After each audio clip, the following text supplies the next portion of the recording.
Hello students, myself Dr. Monica Dakshini, Associate Professor, Government College Kota.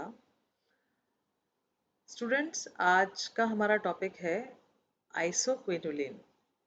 तो isoquinoline जो है ये भी एक हेट्रोसाइक्लिक कंपाउंड है जिसके अंदर की दो बेंजीन रिंग या दो 6 मेंबर्ड रिंग आपस में फ्यूज रहती हैं, जिनमें एक बेंजीन रिंग होती है और दूसरी अपने पिरिडीन रिंग होती है।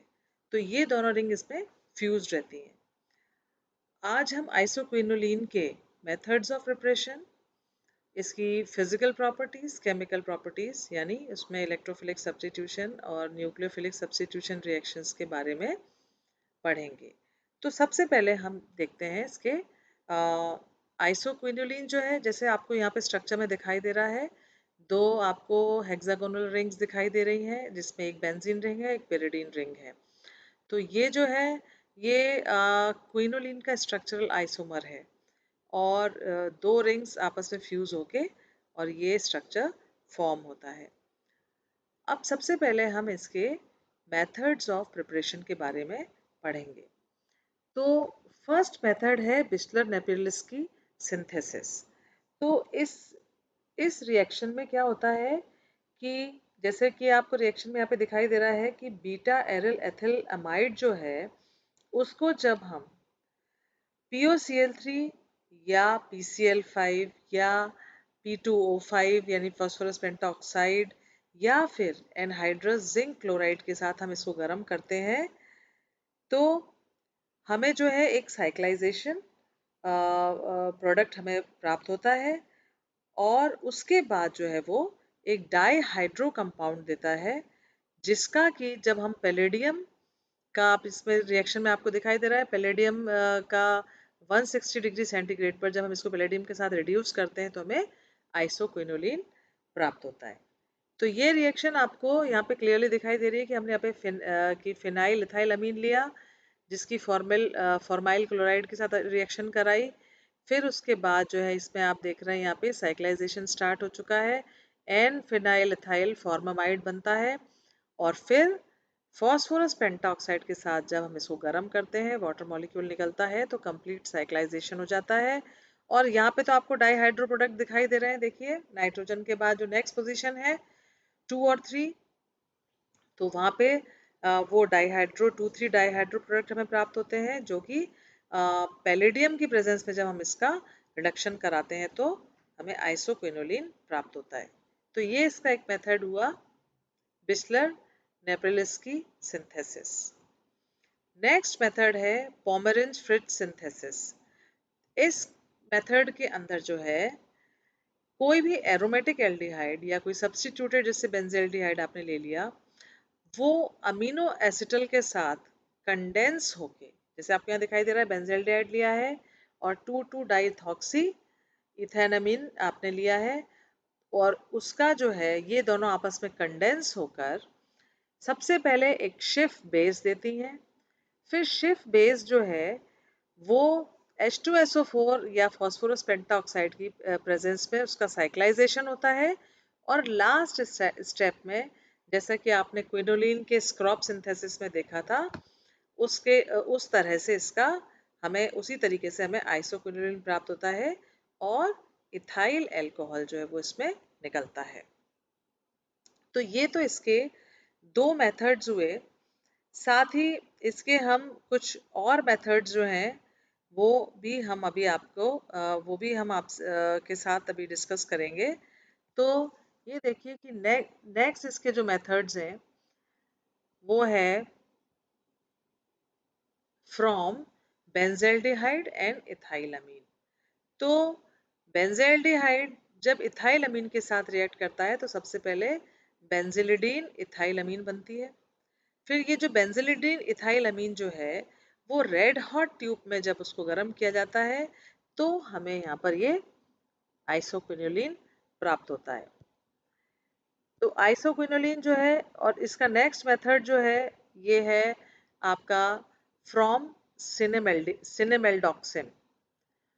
तो इसमें जो है सिनेमेल्डॉक्सिन जो है सबसे पहले क्या होता है, यहाँ पे हमने ये लिया, ये है आपका सिनेमेल्डिहाइड। सिनेमेल्डिहाइड। सिनेमेल्डिहाइड जो है ये हाइड्रोक्सिल के साथ रिएक्ट करके जो है आपका सिनेमेल्डोक्सिम बनाता है, जो कि फिर फास्फोरस पेंटाऑक्साइड के साथ बैकमैन रीअरेंजमेंट के द्वारा आइसोक्विनोलिन में कन्वर्ट हो जाता है। तो ये हुआ इसका सेकंड मेथड। अब नेक्स्ट मेथड है गैब्रियल सिंथेसिस। तो गैब्रियल सिंथेसिस में आप ये देखिए कि सबसे पहले जो है ये आपको दिखाई दे रहा है यहाँ पे थैलिक एनहाइड्राइड है। थैलिक एनहाइड्राइड का जब हम रिडक्शन करते हैं तो वो थैलाइड में कन्वर्ट होता है, और थैलाइड में कन्वर्ट होने के बाद फिर जब हम KCN की प्रेजेंस में इसकी रिएक्शन कराते हैं तो जो है इसकी ये साइकिल ये ब्रेक हो जाती है। ठीक है, तो ये जो दूसरी साइकिल है ये साइकिल ब्रेक हो जाती है। फिर जब इसका हाइड्रोजनेशन कराते हैं तो हमें होमोथैलिक एसिड प्राप्त होता है। होमोथैलिक एसिड जो है वो अमोनिया के साथ रिएक्ट करके अमोनियम होमोथैलेट बनाता है। अब ये यहाँ पर आपको दिखाई दे रहा है ये अमोनियम होमोथैलेट बन गया। इसमें से जो है जब इसको हम गरम करते हैं, गरम करने पर क्या होता है, अमोनिया निकलती है और दो वाटर मॉलिक्यूल भी साथ में निकलते हैं। तो ये जब निकलते हैं तो इसका ये साइक्लाइजेशन हो जाता है, होमोथैलेमाइड बन जाता है। तो ये आपको पहले दिखाई दे रही है होमोथैलेमाइड की कीटो फॉर्म, उसके बाद कीटो फॉर्म इनोल फॉर्म में कन्वर्ट होती है, जो कि फास्फोरस पेंटा क्लोराइड के साथ ये POCl3 के साथ जो है रिएक्ट करके आइसोक्विनोलिन डाइक्लोराइड प्रोडक्ट बनाता है। डाइक्लोरो आइसोक्विनोलिन प्रोडक्ट यहाँ पे बनता है, और वो फिर रेड फॉस्फोरस और हाइड्रोजन आयोडाइड के साथ गर्म करने पर आइसोक्विनोलिन में कन्वर्ट हो जाता है। तो ये आपका जो है मेथड हुआ गैब्रियल सिंथेसिस। इसके बाद नेक्स्ट मेथड है पिक्टेट स्पेंगलर सिंथेसिस। तो पिक्टेट स्पेंगलर सिंथेसिस में क्या होता है कि यदि बीटा एरिल एथिलामीन जो है डाइल्यूट हाइड्रोक्लोरिक एसिड के प्रेजेंस में जो है जब हम इसको 373 ये है, आप इसको जो है हीट करना है 373 केल्विन पर किसी एल्डिहाइड की प्रेजेंस में जब हम इसको गरम करते हैं तो गरम करने के साथ हमें कंडेंसेशन प्रोडक्ट मिलते हैं। इसका कंडेंसेशन होता है, ये देखिए यहाँ पे कंडेंसेशन स्टार्ट हुआ, यहाँ पे -H एक हाइड्रोजन आयन निकल गया यहाँ पे, और ये इसका साइक्लाइजेशन हुआ, और सबसे पहले हमें इसमें टेट्राहाइड्रो प्रोडक्ट प्राप्त होता है। तो यहाँ पे आप ये देखिए टेट्राहाइड्रो प्रोडक्ट है, टेट्राहाइड्रो आइसोक्विनोलिन हमें प्राप्त होती है, जिसका कि हम पैलेडियम कार्बन की प्रेजेंस में जब हम इसका रिडक्शन कराते हैं तो हमें 1 एल्काइल आइसोक्विनोलिन हमें प्राप्त होती है। पैलेडियम कार्बन के साथ इसका डिहाइड्रोजनेशन करने पर हमें क्या मिलता है, 1 एल्काइल आइसोक्विनोलिन प्राप्त होती है। फिर ये है पॉमरिंग फ्रिज सिंथेसिस, हमने पहले भी डिस्कस कर चुके हैं हम इसको, तो इसमें आप वापस देख लीजिए इसको एक बार। जैसे बेंजेल्डिहाइड है, बेंजेल्डिहाइड जो है अमीनो एसिटल के साथ कंडेंस होके पहले शिफ बेस बनाता है। ये शिफ बेस बना, शिफ बेस जो है वो एसिड की प्रेजेंस में एसिडिक मीडियम में उसका साइक्लाइजेशन हो जाता है, एक वाटर मॉलिक्यूल निकलता है और हमें ये आइसोक्विनोलिन प्राप्त होती है। तो ये तो इसके जो है कुछ मेथड्स ऑफ प्रिपरेशन हुए। इसके बाद जो है हम इसके केमिकल प्रॉपर्टीज के बारे में हम बात करेंगे। तो केमिकल प्रॉपर्टीज जो है इसका हम इलेक्ट्रोफिलिक सब्स्टिट्यूशन देखेंगे। तो क्या है कि आप इसका स्ट्रक्चर आपको यहाँ पे दिखाई दे रहा है कि एक रिंग जो है जिसमें कि आपके नाइट्रोजन प्रेजेंट है, तो क्या होता है कि नाइट्रोजन के -I इफेक्ट के कारण क्या होता है कि ये वाली रिंग जो है, एक रिंग जो है वो ये वाली रिंग इलेक्ट्रॉन डेफिशिएंट हो जाती है। तो जब इलेक्ट्रॉन डेफिशिएंट हो जाती है तो इस पर जो है इस रिंग के ऊपर जो हेटेरोसाइक्लिक रिंग है इस पर इलेक्ट्रोफिलिक सब्स्टिट्यूशन नहीं होगा। तो इलेक्ट्रोफिलिक सब्स्टिट्यूशन किस पर होगा, बेंजीन रिंग के ऊपर। तो अब हम जो है इसकी कुछ इलेक्ट्रोफिलिक सब्स्टिट्यूशन रिएक्शंस के बारे में हम इसकी कुछ इलेक्ट्रोफिलिक सब्स्टिट्यूशन रिएक्शंस हम पढ़ेंगे। तो सबसे पहले जो है इसकी ये है इलेक्ट्रोफिलिक सब्स्टिट्यूशन रिएक्शंस। तो इलेक्ट्रोफिलिक सब्स्टिट्यूशन रिएक्शन में सबसे पहले हम इसका नाइट्रेशन देखते हैं। तो इसमें क्या है कि आपने ये देखा कि ये वाली जैसे आप ये आपकी आइसोक्विनोलिन रिंग आप देख रहे हैं, तो क्या होता है कि ये आइसोक्विनोलिन रिंग जो है इसमें इसके जो है बेंजीन रिंग के 5th और 8th पोजीशन पर जो है इलेक्ट्रोफिलिक सब्स्टिट्यूशन होता है। तो क्या होता है कि अब आप ये लीजिए आइसोक्विनोलिन एन। तो आइसोक्विनोलिन का जब हम नाइट्रेशन करते हैं नाइट्रिक एसिड की प्रेजेंस में करते हैं तो हमें 5 और 8 सब्स्टिट्यूटेड प्रोडक्ट इनका मिक्सचर हमें प्राप्त होता है। ये हो गया NO2 प्लस ये आपका N और ये आपका जो है ये 8th पोजीशन पर इसका नाइट्रेशन। तो हमें क्या मिला ये कि ये तो हो गया 5 नाइट्रो, ये तो हो गया 5 नाइट्रो आइसोक्विनोलिन और ये क्या है 8 नाइट्रो। ठीक है, ये 8 नाइट्रो आइसोक्विनोलिन। अब इसके बाद जो नेक्स्ट रिएक्शन है इसकी कि हम इसका नेक्स्ट रिएक्शन है सल्फोनेशन। तो सल्फोनेशन जो है हम इसका आइसोक्विनोलिन का सल्फोनेशन जो है ये H2SO4 और SO3 सल्फर ट्राईऑक्साइड की प्रेजेंस में जब कराते हैं तो वो ही हमें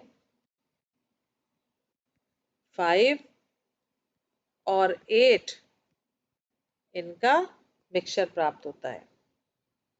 ये हो गया SO3H प्लस ये भी आपका हो गया एन, ये आपका हो गया SO3H, ये आपका हो गया 5 ये आइसोक्विनोलिन 5 सल्फोनिक एसिड। ठीक है, आइसोक्विनोलिन 5 सल्फोनिक एसिड और ये क्या हो गया आइसोक्विनोलिन 8 सल्फोनिक एसिड। ठीक है, इसके बाद इसकी नेक्स्ट रिएक्शन है। अच्छा, इसमें एक चीज और है कि जो ब्रोमिनेशन और मर्क्यूरेशन है इसका, बस वो जो है ये दोनों जो है इसके 4th पोजीशन पर होते हैं। तो अब आप ये देखिए कि आइसोक्विनोलिन हम फिर लिख लेते हैं आइसोक्विनोलिन, ये आपका हो गया एन। तो इसका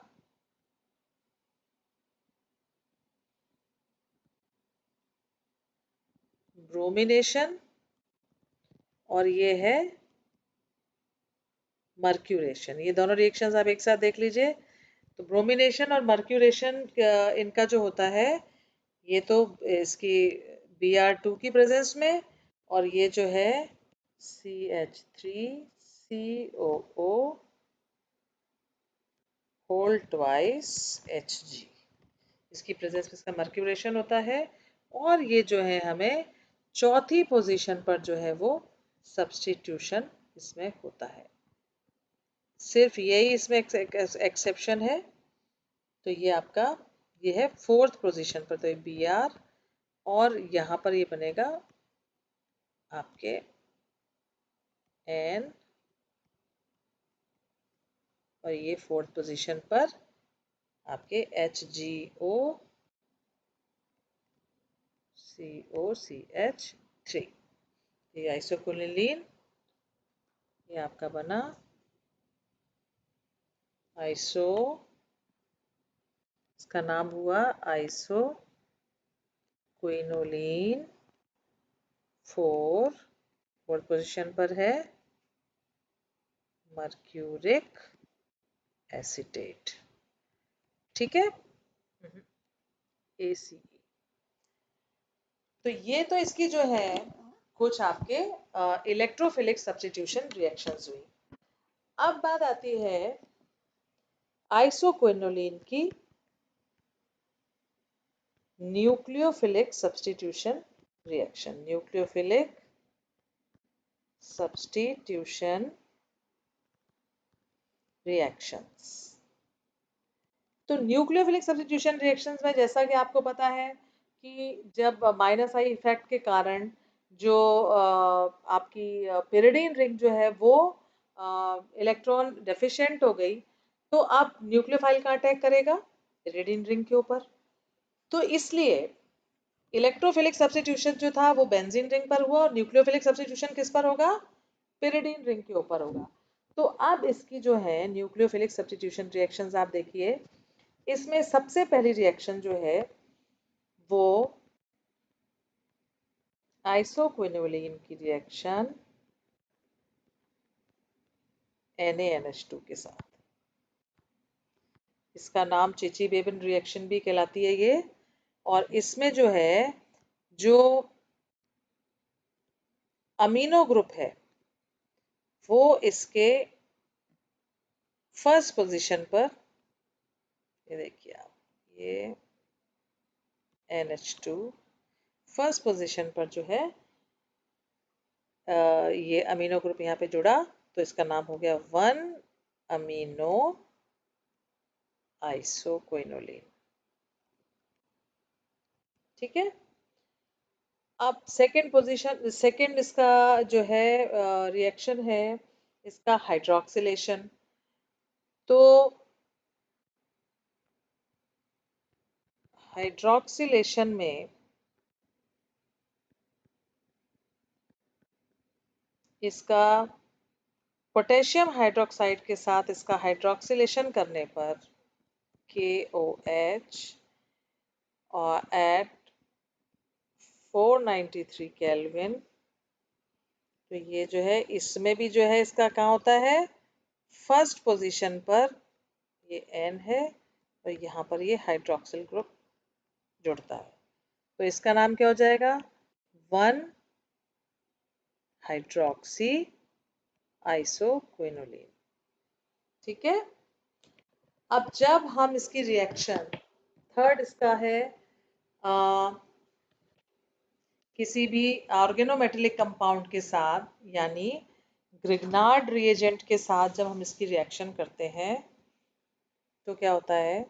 ये देखिए, थर्ड रिएक्शन इसकी है विद ऑर्गेनोमेटेलिक कंपाउंड। तो उसमें जो है हम इसमें ग्रिग्नार्ड रिएजेंट ले लेंगे एन प्लस ये हो गया RMgX के साथ जब इसको रिएक्ट कराया तो सबसे पहले ये आपका N के साथ HR, ये तो ये N है यहाँ पे MgX, ये यहाँ पर जुड़ा। अब जो ये है इसको जब हमने इसका वाटर के साथ इसको रिएक्ट किया तो ये ऑक्सिन बना।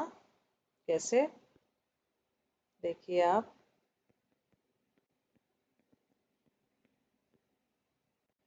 NOH और यहाँ पर आपके ये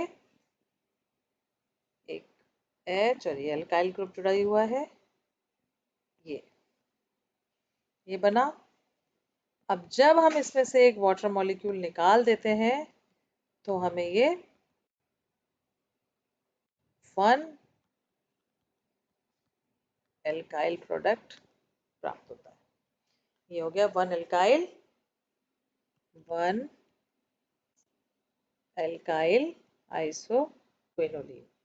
ठीक है, अब हम इसकी जो है कुछ ऑक्सीडेशन रिएक्शंस देखेंगे। अब ये देखिए ऑक्सीडेशन। तो जब हम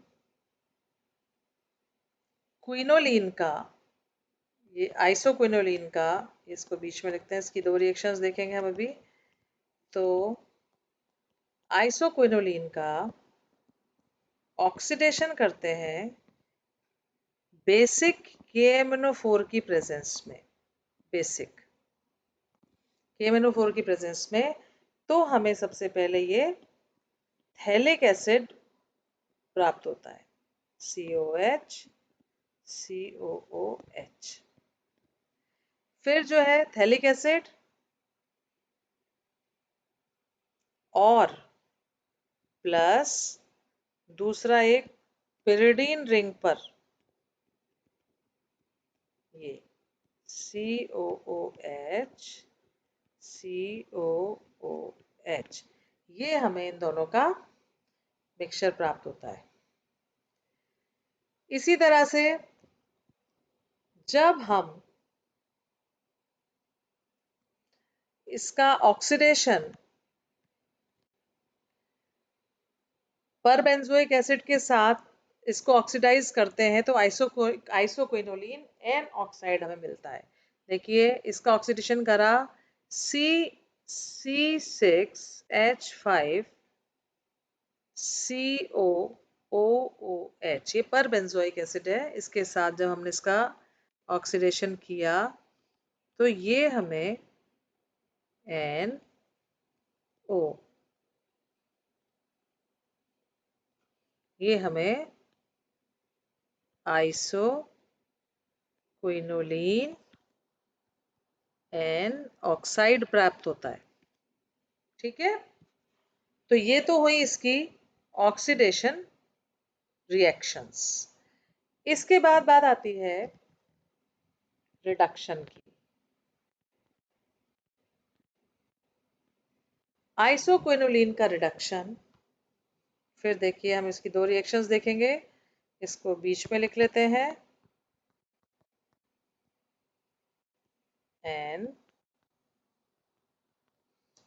आइसोक्विनोलिन की का रिडक्शन सोडियम अमोनिया लिक्विड इसके साथ कराते हैं तो ये बनता है एन,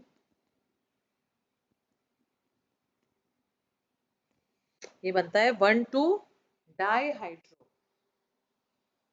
1,2 डाइहाइड्रो आइसोक्विनोलिन। ठीक है, इसी तरह से जब हम इसकी रिएक्शन SN और HCl के प्रेजेंस में इसका रिडक्शन कराते हैं तो हमें प्राप्त होता है NH, ये प्राप्त होता है हमें टेट्राहाइड्रो प्रोडक्ट। तो ये क्या हुआ, इसका नाम हुआ 1,2,3,4 टेट्राहाइड्रो आइसोक्विनोलिन। ठीक है, अब जब इसका रिडक्शन प्लेटिनम कैटलिस्ट की प्रेजेंस में जब इसका रिडक्शन कराते हैं तो हमें ऑक्टाहाइड्रो प्रोडक्ट प्राप्त होते हैं। ये है इसका नाम ऑक्टाहाइड्रो आइसोक्विनोलिन। तो ये बच्चों आपने इसके ऑक्सीडेशन और इनके रिडक्शन रिएक्शंस देखी और इनकी ये जो थी सारी आपने इनके ये न्यूक्लियोफिलिक सब्स्टिट्यूशन रिएक्शंस देखी, न्यूक्लियोफिलिक सब्स्टिट्यूशन देखी, ये आपने जो है इसके इलेक्ट्रोफिलिक सब्स्टिट्यूशन रिएक्शंस देखी, इनके कुछ मेथड्स ऑफ प्रिपरेशन आपने देखे। तो इसी के साथ बच्चों आपका ये आइसोक्विनोलीन जो है वो भी समाप्त होता है। तो ये आपका जो है इसका लास्ट टॉपिक था इस यूनिट का। इसके साथ ही आपका ये पूरा यूनिट जो है वो कंप्लीट होता है। Thank you very much.